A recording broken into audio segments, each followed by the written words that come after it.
Vanessa Bushanya in Austin, Texas, and I'm here because I'm talking to students, parents, and school faculty members to see if their concerns about the future of education in this country match up with what politicians are promising ahead of the midterm elections. This is the Zoom to make the effect more real. Oh, there's me. Yeah, there we go. High school senior Ramya Nabala is giving me a front row seat to the last 2 years of her life. Immediately, my body's screaming at me, go outside.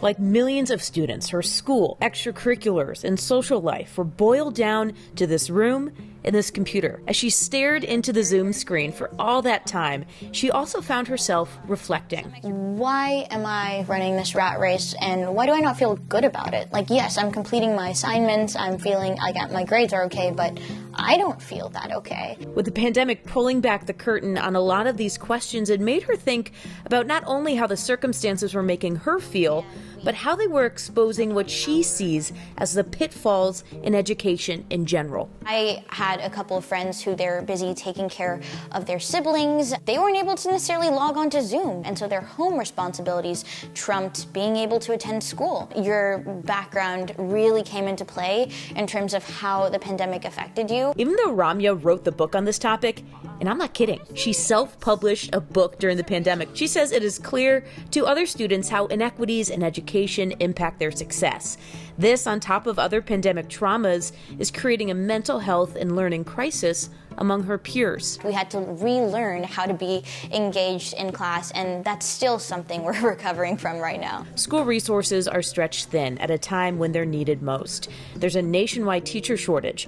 Federal data says 44% of schools report vacancies on staff, with 61% of schools citing the pandemic as the reason for those. We're in an education crisis right now. Scott Murray is a superintendent in Texas. He says this staff shortage is making it nearly impossible to address all the needs students like Ramya have pointed out. I think politically, there are a lot of conversations around our country that our teachers become offended. Sometimes they throw up their hands. Why do I need to be in a profession that is constantly under attack? With education being the center of campaigns around the country, many national conversations are focusing on critical race theory, banning books, and LGBTQ issues. Ramya says the fact that she and her peers' concerns are not front and center, it's concerning itself. Critical race theory, while it definitely is a significant thing to discuss, that's not something students are facing every day in the classroom. If you're watching other people talk about things unrelated to you, except, oh, it is related to you, and it's almost confusing because they're not the issues you want them to talk about. You're wondering, wait, why aren't they directly coming to us? In a portable school office, parents in Austin, Texas are making signs for a rally to encourage their school officials to take their kids' mental health seriously.